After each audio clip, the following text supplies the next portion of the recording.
कोई इल्जाम न आने देने के लिए 20 लाख रुपए देते हैं। रात के वक्त छवि आकर वीरेंद्र के पास से एविडेंस वाली पेन ड्राइव चुरा लेती है। अब सुनिए आगे। मेरे खिलाफ इकट्ठा किया हुआ सबूत इसी पेन ड्राइव में होगा। तो पेन ड्राइव तो मिल गई, अब मुझे इसके उठने से पहले आश्रम से निकलना होगा। छवि ने पेन ड्राइव को हाथ में लेते हुए कहा। इतने में वीरेंद्र अपनी नींद में यूं पलटा कि उसका मुंह छवि के हाथ के बिल्कुल पास आकर रुका। ऐसे में छवि की तो सांस ही अटक गई थी, लेकिन उसने धीरे से किसी तरह से खुद को वीरेंद्र से दूर किया। हालांकि ऐसा लग रहा था कि वीरेंद्र किसी भी समय उठ सकता है। जब छवि वीरेंद्र के कमरे से धीमे धीमे बिना किसी शोर के बाहर निकल गई, तब उसे राहत मिली, ये सोचकर कि आज तो इस आश्रम के भगवान ने छवि का खूब साथ दिया है। चलते चलते छवि फटाफट आश्रम के बाहर वाले हिस्से में आ गई, और जब वो बाउंड्री के पास पहुंची तो उसके कदम एकदम से रुक गए और वो शॉक्ड हो गई। ऐसा कैसे हो सकता है? छवि को अपनी आंखों पर यकीन नहीं हुआ। जब मैं बाउंड्री पर से चढ़कर अंदर आई थी तो यहाँ पर कोई वायर नहीं लगा हुआ था, तो अचानक से यहाँ पर वायर कैसे आ गया? छवि को अपनी आंखों पर विश्वास नहीं हो रहा था। जिस बाउंड्री को वो पार कर आई थी उसके ऊपर किसी ने वायरिंग कर रखी थी, ताकि कोई भी उसको क्रॉस करके बाहर से अंदर या अंदर से बाहर ना जा सके। इस गुत्थी को देखकर छवि अपना सिर खुजाने लगी। लेकिन एक बात तो साफ थी, छवि जिस रास्ते से आश्रम के अंदर आई थी उसी रास्ते से बाहर जाना नामुमकिन था उसके लिए। और मैं यहाँ पर खड़े खड़े अपना टाइम वेस्ट बिल्कुल नहीं कर सकती। हाँ, एक काम करती हूँ, अब अंदर वापस जाती हूँ और कोई दूसरा रास्ता ढूंढती हूँ। शायद इस आश्रम का पीछे वाला कोई रास्ता हो जहाँ से मैं निकल सकूं। इतना कहकर छवि वापस अंदर की तरफ चली गई। छवि दबे पांव अंदर चल ही रही थी कि अचानक उसे रसोई में ग्लास गिरने की आवाज सुनाई दी। छवि एकदम डर गई और अपनी जगह पर फ्रीज होकर इधर उधर देखने लगी। ये आवाज कैसी थी? कहीं वीरेंद्र की नींद तो नहीं खुल गई? डर के मारे छवि की फटने लगी और वो फटाफट वहां से निकलने लगी। लेकिन ये इतना आसान नहीं था। अचानक तभी उसे अंधेरे में ऐसा लगा जैसे कोई उसकी आंखों के बिल्कुल सामने से गुजरा हो। छवि एकदम डर गई और उसके मुंह से चीख निकलने ही वाली थी कि डर के मारे उसने अपने मुंह पर हाथ रख लिया। हे भगवान, ये सब क्या हो रहा है? मैं क्या देख रही हूँ? छवि का दिमाग खराब हो रहा था। तभी उसने अपना फोन निकाला। अंकित और रजनीश को कॉल करती हूँ, उनको बोलती हूँ कि मुझे यहाँ से लेने के लिए आ जाए। The number you are trying to reach is not reachable. Phone क्यों नहीं लग रहा इन दोनों का? इन दोनों गधों से मैंने बोला था कि एकदम रेडी रहें, जब भी मुझे उनकी जरूरत पड़ेगी मैं कॉल करूंगी। इडियट्स। कॉल न लगने पर छवि को बहुत गुस्सा आ रहा था, क्योंकि अब वो इसमें बिल्कुल अकेली हो गई थी। रात के अंधेरे में आश्रम बहुत ही सुनसान और डरावना लग रहा था। दिन के टाइम तो यहाँ पर ठीक लगता है, लेकिन रात में ये जगह कितनी स्कैरी लग रही है। अचानक तभी छवि को किसी के बहुत जोर से हंसने की आवाज सुनाई देने लगी। गुमनाम है कोई, बदनाम है कोई। ये सुनकर छवि की तो हालत ही खराब हो गई थी। कौन है यहाँ पर? कौन मुझे डराने की कोशिश कर रहा है? देखो, तुम जो भी हो मेरे सामने आ जाओ। मुझे डरपोक बिल्कुल मत समझना, मैं बहुत ही ज्यादा बहादुर हूँ। छवि जैन नाम है मेरा। छवि धमकी तो दे रही थी, लेकिन अंदर ही अंदर वो बहुत ज्यादा डर रही थी। अचानक तभी किसी अदृश्य शक्ति ने उसके कान में आकर कहा, अब तुम्हें कोई नहीं बचा सकता। ये सुनकर छवि की ऐसी की तैसी हो गई। उसने जैसे ही पलटकर देखा तो उसके पीछे कोई भी नहीं खड़ा था। भूत, भूत, यहाँ पर भूत है। ये आश्रम हॉन्टेड है। मुझे ये बात पहले क्यों नहीं पता थी? अगर पता होती तो मैं यहाँ बिल्कुल भी नहीं आती। छवि डर के मारे घबराने और चिल्लाने लगी। अब वो फटाफट आश्रम से भागकर निकलने लगी। भागते भागते उसका पैर मुड़ गया और वो ठीक आश्रम के अंदर वाले दरवाजे के पास ही गिर गई। आउच! छवि को अपने पांव में दर्द होने लगा। अचानक तभी उसने जैसे ही अपनी नजरें उठाकर देखी तो अपने सामने के नजारे को देखकर उसकी हालत और खराब हो गई। वीरेंद्र, तुम? छवि की आंखों के सामने वीरेंद्र खड़ा हुआ था, लेकिन उसकी बॉडी लैंग्वेज देखकर लग नहीं रहा था कि ये वही सन्यासी वीरेंद्र है जिसको सारी दुनिया जानती है। वीरेंद्र बहुत ही खतरनाक और इविल लग रहा था। वीरेंद्र ने अपने हाथ में झुमके को हिलाते हुए कहा, ये क्या बात होती है छवि जी? आश्रम से भागने की आपको इतनी जल्दी थी कि आप कमरे में अपना झुमका ही भूल गई? ये सुनकर छवि शॉक्ड रह गई। उसने अपने राइट कान को छूकर देखा तो पाया कि उसके कान के अंदर झुमका नहीं था। पेनड्राइव लेकर जब वो भाग रही थी तब शायद उसने वीरेंद्र के कमरे में अपना झुमका गिरा दिया था। तभी वीरेंद्र हल्के हल्के कदम लेकर छवि की तरफ बढ़ने लगा। देखो, मेरे करीब मत आना। अगर तुम मेरे पास आओगे तो मैं बहुत जोर से चिल्लाऊंगी और सबको बता दूंगी कि तुम कितने ज्यादा घटिया इंसान हो। और तुम मुझे रात के वक्त डराने की भी कोशिश कर रहे थे। ये सुनकर वीरेंद्र और भी ज्यादा उत्तेजित हो गया और शैतानों की तरह हंसने लगा। छवि से बोला, बुरा? हाँ, बुरा तो मैं हूं, और आज रात को मैं तुम्हें अपनी बुराई ही दिखाऊंगा। इतना कहकर वीरेंद्र छवि के एकदम करीब बैठ गया और बोला, छवि जी, माना कि आप गुस्सा करते वक्त बहुत ही ज्यादा हसीन लगती हैं, लेकिन इतना गुस्सा करना इंसान की सेहत के लिए हानिकारक होता है। इतना कहकर छवि के वीरेंद्र और ज्यादा करीब जाने लगा। नहीं, मेरे पास मत आना, मेरे पास मत आना, दूर रहो मुझसे। छवि ने जोर से चिल्लाया और डर के मारे अपनी आंखें बंद कर ली। अचानक तभी सन्नाटा छा गया और डरते हुए कुछ देर में जब उसने अपनी आंखें खोलकर देखी तो वीरेंद्र वहां पर था ही नहीं। छवि घबरा कर आगे पीछे देखने लगी। हाँ, कहाँ चला गया ये? अभी तो यही था। ये इंसान है या भूत? मैं पागल हो जाऊंगी अगर मैं इस आश्रम में थोड़ी देर और रुकी तो। तभी छवि उठी और पागलों की तरह उस जगह से दूर भागने लगी। अरे छवि जी, मेरी बात तो सुनिए। अचानक तभी फिर से छवि को अपने पीछे से वीरेंद्र के पुकारने की आवाज सुनाई देने लगी। छवि ने बस एक बार पीछे मुड़कर देखा और उसके बाद वो एक छोटे से कमरे में जाकर छिप गई और गहरी गहरी सांस लेने लगी। ये सब मेरे साथ क्या हो रहा है? और ये वीरेंद्र, इस वीरेंद्र को क्या हो गया है? अचानक से कितना इविल बन गया है ये। क्या कहीं ये हमेशा से ऐसा तो नहीं था? क्या मैंने गलत इंसान से पंगा ले लिया है? छवि ने अब घबराते हुए अपनी कुर्ती के किनारे से पसीना पूछा और खुद को हवा देने लगी। इतनी गर्मी है यहाँ पर। छवि ने फिर कमरे का स्विच बोर्ड देखा और जाकर उस कमरे की लाइट जला दी। अब उसे पकड़े जाने से ज्यादा भूत का डर जो था। उसके बाद जैसे ही छवि ने पलटकर सामने वाली दीवार की तरफ देखा तो छवि के पैरों तले जमीन खिसक गई। उसको अपनी आंखों पर यकीन नहीं आ रहा था। Oh my God! उसने डर के मारे कुछ कदम पीछे ले लिए और खुद को गिरने से रोका और हैरानी के मारे अपने मुंह पर हाथ रख लिया। ये सब किसने किया? छवि की आंखों के ठीक सामने जो दीवार थी उसके ऊपर बहुत सारी फोटोज लगी हुई थी और वो सभी फोटोज छवि की थी। और पिछली बार की तरह ये काम छवि ने नहीं किया था, इसीलिए वो पागलों की तरह बस उस दीवार को घूरे चली जा रही थी।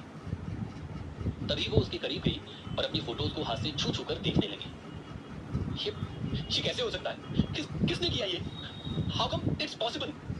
अब छवि गुस्से के मारे दीवार पर से अपने पोस्टर्स फाड़ने लगी।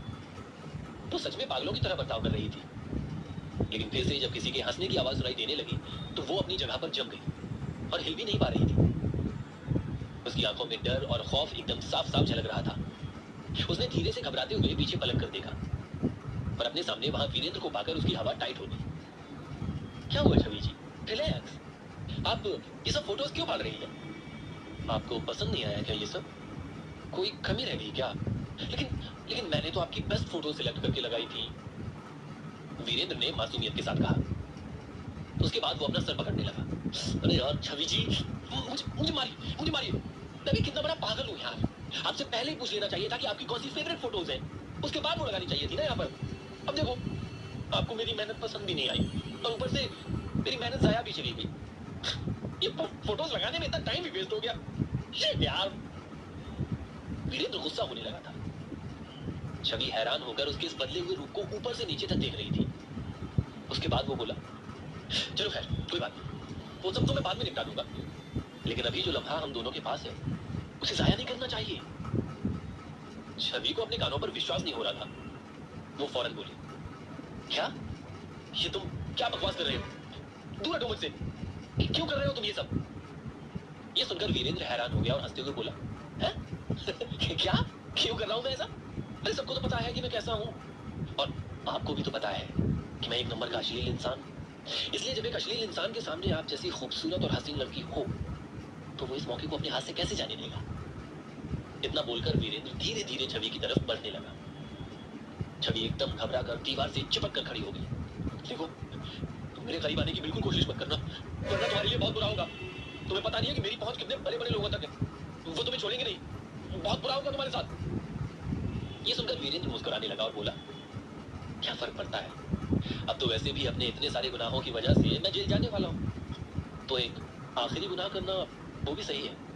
लेकिन भगवान कसम छवि जी, आपसे मुझे एकदम सच्चा वाला प्यार हुआ है। वो जैसे दिखाते हैं ना फिल्मों में, पहली नजर वाला, एकदम वैसा। ये सुनकर छवि गुस्से से आग बबूला हो गई और वीरेंद्र पर चिल्लाते हुए बोली, ये तुम क्या बकवास करने चले जा रहे हो? गुनाह? कैसा गुनाह? देखो, तो मेरे बिल्कुल करीब मत आना, वरना मैं तुम्हें बहुत मारूंगी। करिए मत छवि जी प्लीज। आपकी जैसी सुंदर हुस्न परी मेरे आश्रम में रोज रोज नहीं आती, इसीलिए तो मैं इस मौके को अपने हाथ से जाने नहीं दे सकता।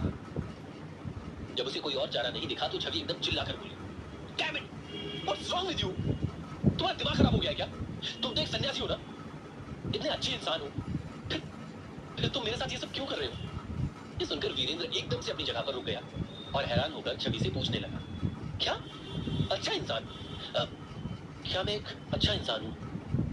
छवि एकदम चेप गई और दबी हुई आवाज में बोली, हाँ हाँ, तुम एक अच्छे इंसान ही तो हो। तुम तो किसी के साथ भी गलत नहीं करते ना। तो मैंने तुम्हें अंकित और रजनीश के साथ मिलकर फंसाने की कोशिश करी थी ताकि तुम्हारी बदनामी हो, लेकिन असलियत में तो तुम ऐसे नहीं हो ना। तुम तो एक बहुत ही अच्छे और शरीफ इंसान हो। छवि की बात सुनकर वीरेंद्र पागलों की तरह हंसने लगा और बोला,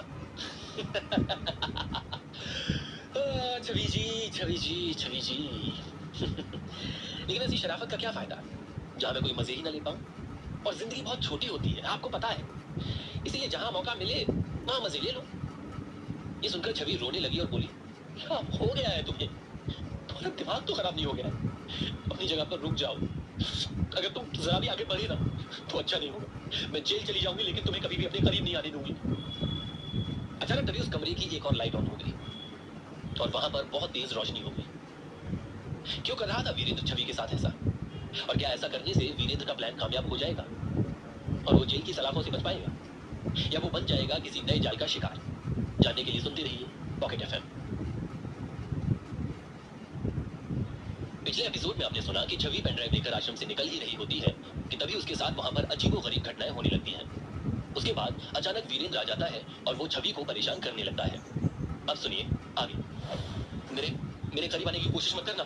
मैं जेल चली जाऊंगी लेकिन तुम्हें अपने करीब नहीं आने दूंगी, छवि ने उंगली उठाते हुए वीरेंद्र से कहा। वहीं दूसरी तरफ वीरेंद्र धीमे धीमे कदम लेकर उसके करीब आ रहा था। कोई बात नहीं छवि जी, मैं आ रहा हूं आपके पास।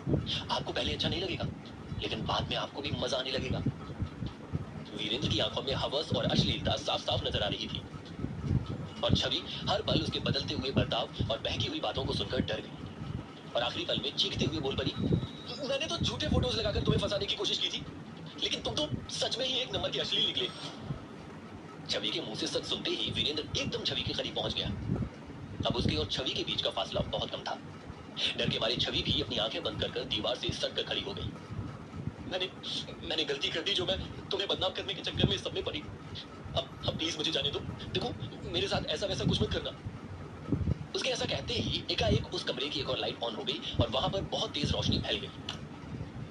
जब कुछ सेकंड्स बीत गए और छवि के करीब आकर भी वीरेंद्र ने कुछ गलत नहीं किया तो वो एकदम हैरान हो गई। उसने धीरे से अपनी आंखें खोली, लेकिन आंखें खोलकर जो उसने अपने सामने का नजारा देखा वो देखकर उसके पैरों तले जमीन खिसक गई। छवि के बिल्कुल सामने वीरेंद्र खड़ा हुआ था और उसके पीछे अनिल और एसीपी अर्जुन खड़े थे। क्या छवि का पर्दाफाश हो गया था? ओह शिट, छवि के मुंह से निकल गया। उसके सामने एसीपी अर्जुन हाथ बांधे उसकी शक्ल देख रहे थे जैसे किसी मुजरिम को देखते होंगे। छवि को अब समझ आ चुका था कि अब वो वीरेंद्र की जाल में फंस गई थी और उसका भांडा सबके सामने फूट गया है। लेकिन जिंदी छवि तब भी वो अपना गुनाह कबूल करने के लिए इतनी आसानी से तैयार नहीं थी। देखा, आप लोगों ने देखा ना कि ये सन्यासी असल में कितना घटिया इंसान है। इसने मुझे अकेले आश्रम में बुला लिया और यहाँ पर मेरे साथ जबरदस्ती करने की कोशिश कर रहा था। इसने इसने मेरी इज्जत पर हाथ डालने की कोशिश करी। एसीपी साहब, आप इसे अभी के अभी अरेस्ट करो। ये सुनकर वीरेंद्र मुस्कुराने लगा।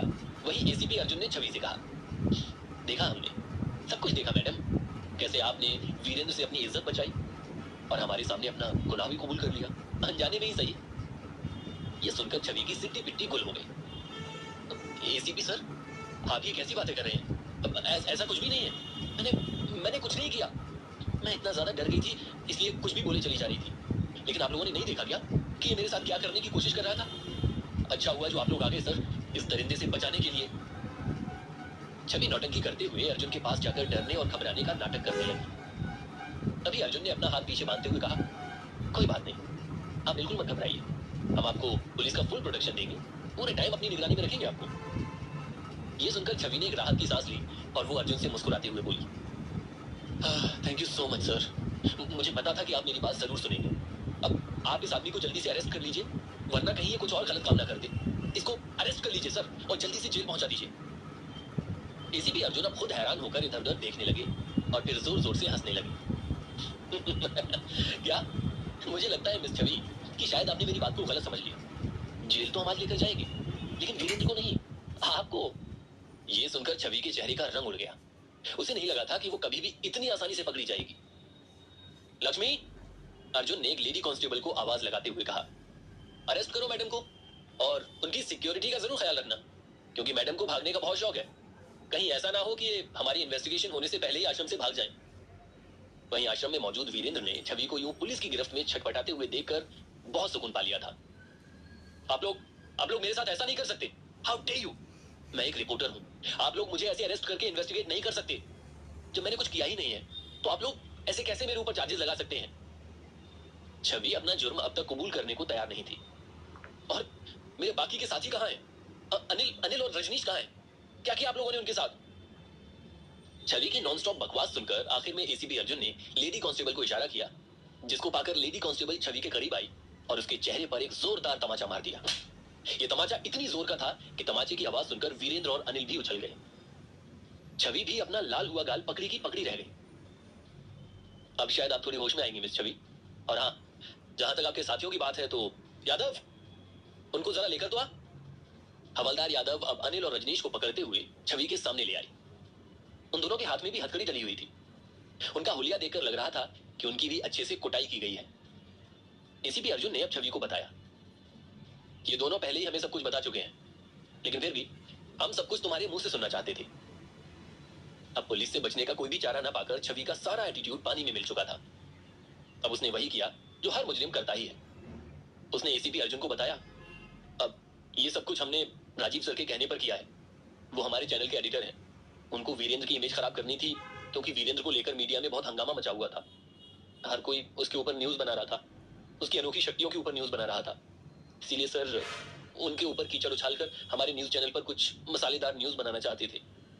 पास खड़े हुए वीरेंद्र ने जब अपने खिलाफ हुई इतनी बड़ी और ऊंची साजिश के बारे में सुना तो वो एकदम शॉक्ड रह गया और हैरान होकर छवि की तरफ देखने लगा। न जाने कब वो शहर की मीडिया के लिए खेल बन चुका था। राजीव सर ने मुझे ये काम दिया क्योंकि मैं इन सब चीजों में काफी स्मार्ट थी। अभी तक किसी को भी मेरे ऊपर डाउट नहीं हो रहा था। सबका शक वीरेंद्र के ऊपर ही था। सारे सबूत वीरेंद्र के खिलाफ थे, लेकिन एंड मोमेंट पर मैं बिल्कुल फंस गई। मुझे पेन ड्राइव लेने यहां नहीं आना चाहिए था। तुम फंसी नहीं हो छवि, तुम्हें फंसाया गया है। तभी रिपोर्टर शेखर वहां सबके बीच में आ पहुंचा। छवि जानती थी कि इसमें शेखर का ही हाथ रहा होगा। तभी शेखर मुस्कुराते हुए छवि के करीब गया और उसे बोला, हाँ, मैं जब वीरेंद्र को पेन ड्राइव देने के लिए आया था तब मुझे पूरा यकीन था कि तुम मेरा पीछा करते करते जरूर आओगी, क्योंकि तुम्हें पता चल गया था कि मैं वीरेंद्र का साथ दे रहा हूं। इसीलिए मैंने जानबूझकर पेन ड्राइव वीरेंद्र को दी। हालांकि वो पेन ड्राइव नकली है और असली पेन ड्राइव पुलिस के पास पहुंच गई थी, लेकिन फिर भी मैंने तुम्हारे लिए ये ट्रैप बिछाया ताकि तुम इस बार अच्छे से फंस जाओ। छवि को अपने कानों पर विश्वास नहीं हो रहा था। तभी वीरेंद्र ने बात आगे कंटिन्यू करते हुए कहा, और वैसा ही हुआ जैसा हमने सोचा था। तुम रात को जब आई तब मैं सो नहीं रहा था, मैं जाग रहा था। इसीलिए मैंने तुम्हें पेन ड्राइव ले जाने दी और उसके बाद शुरू हो गई हम सबकी एक्टिंग। छवि को यकीन ही नहीं हो रहा था कि कोई उसके खिलाफ भी इस तरह का जाल बना सकता है। आश्रम में जो कुछ भी उल्टी सीधी हरकतें हो रही थी वो सब हम मिलकर कर रहे थे, बल्कि बार बार तुम्हारे पीछे से जो शख्स गुजर रहा था वो कोई और नहीं बल्कि हमारे हवलदार यादव थे। वीरेंद्र ने छवि को पूरे नाटक के बारे में बताया। मैंने भी इस बार जानबूझकर वो छोटा वाला कमरा तस्वीरों से सजाया, जैसे तुमने मुझे फंसाने के लिए सजाया था। वीरेंद्र ने आगे कहा, और फिर तुम्हारे साथ बदतमीजी करने का नाटक भी किया ताकि तुम अपना गुनाह कबूल लो। छवि अपना सिर पकड़कर बैठ गई। आज तक उसके साथ किसी ने इतना खतरनाक गेम नहीं खेला था। हमने तुम्हें तुम्हारे ही खेल में फंसा दिया छवि, क्योंकि इससे पहले कि तुम मेरे साथ कुछ और गलत करती मैंने वहीं पर तुम्हारा गेम बजा दिया। वीरेंद्र ने अपने दोनों हाथ बांधते हुए एटीट्यूड में छवि से कहा, गलती हो गई मुझसे। मैं मैं प्रमोशन के लालच में आ गई, लेकिन मुझे नहीं पता था कि ये चीज मेरे लिए इतनी भारी पड़ जाएगी। बहुत बहुत बड़ी गलती हो गई मुझसे। अब एसीपी अर्जुन बोले, कोई बात नहीं, अपनी सभी गलतियों का पश्चाताप तुम जेल में करना आराम से, क्योंकि तुम बहुत लंबा अंदर जाने वाली हो। लक्ष्मी, ले जाओ इनको। लेडी कांस्टेबल लक्ष्मी अब छवि का हाथ पकड़कर उसे ले जा रही थी कि तभी वीरेंद्र एकदम बोल पड़ा, एक मिनट रुकिए। लेडी कांस्टेबल के रुकते ही वीरेंद्र छवि के सामने आकर खड़ा हो गया और उसे बोला, जब इंसान के ऊपर लालच हावी हो जाता है तो उसके अंदर एक डर बैठ जाता है। आपको लालच था अपने प्रमोशन का, इसीलिए आपने अपने बॉस से डरकर उनकी हर नाजायज बात को पूरा किया। और मुझे लालच था अपने इस आश्रम को प्रसिद्ध करने का, क्योंकि मुझे डर था कि कहीं लोग मेरे आश्रम को न भूल जाए। इसीलिए हम दोनों को अपने अपने हिस्से की सजा मिल गई। मेरी बदनामी हुई और आपको अपना सब कुछ खोना पड़ा।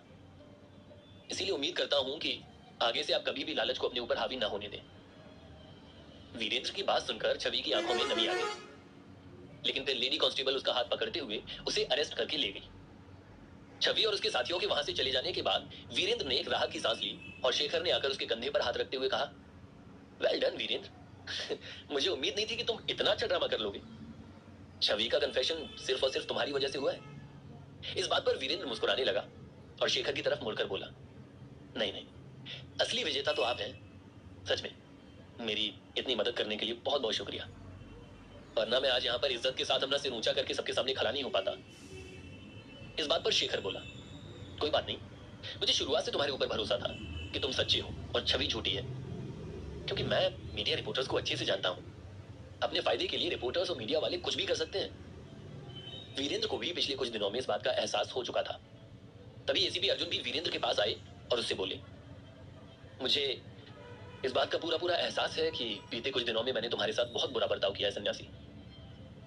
तुम्हें काफी तंग भी किया है, लेकिन क्या करो यार, नौकरी ऐसी है। एक मुजरिम को पकड़ने के चक्कर में 10 शरीफ लोगों को पहले मुजरिम ठहराना पड़ता है, तब जाकर असली मुजरिम पकड़ में आता है। वीरेंद्र इस बात पर मुस्कुरा दिया और अर्जुन से बोला, कोई बात नहीं सर, आप अपने काम के साथ इंसाफ कर रहे थे। इस बात पर अर्जुन ने भी मुस्कुरा दिया और वीरेंद्र से बोला, चलो तो असली मुजरिम पकड़ने की खुशी में एक एक चाय हो जाए। इंस्पेक्टर अर्जुन के साथ बैठकर चाय पीने की सोचकर ही वीरेंद्र को अपनी बड़ी जीत का एहसास हो रहा था, जैसे कि अंधकार छटकर सूरज को अपनी रोशनी फैलाने दे रहा है। चलो गाड़ी के अंदर बैठो जल्दी, लेडी कांस्टेबल ने छवि से कहा। छवि गंदा सा मुंह बना रही थी।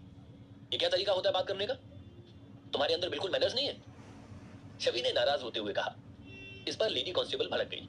ओ हेलो मैडम, ओ ये तमीज वमीज ना मुझे मत सिखाओ। जेल में जाकर वैसे भी अच्छे तरीके से तुम्हें मैनर्स सिखाने वाली हूं मैं। अचानक ये बोलते हुए उस लेडी कांस्टेबल का फोन उसकी जेब से बाहर गिर गया, और जब वो उसे उठाने के लिए झुकी, तभी अचानक से छवि उस लेडी कांस्टेबल को अपने आप से दूर धक्का देकर मौका देकर वहां से भाग खड़ी हुई। लेडी कांस्टेबल ये देखकर घबराकर चिल्लाने लगी, अरे कहां जा रही है, पकड़ो इसे। और फिर उसने छवि का पीछा करना शुरू कर दिया। क्या मकसद था छवि का पुलिस से बचने का? क्या उसका आगे भी कोई प्लान था? क्या पुलिस छवि को पकड़ पाएगी? वहीं शहर के अमीर आचार्य गोविंद क्या अपने चाल में नाकामयाब हो जाने के बाद वीरेंद्र को छोड़ देंगे, या उसे बर्बाद करने के लिए कोई दूसरा पैंतरा आजमाएगा? जानने के लिए सुनते रहिए पॉकेट एफएम।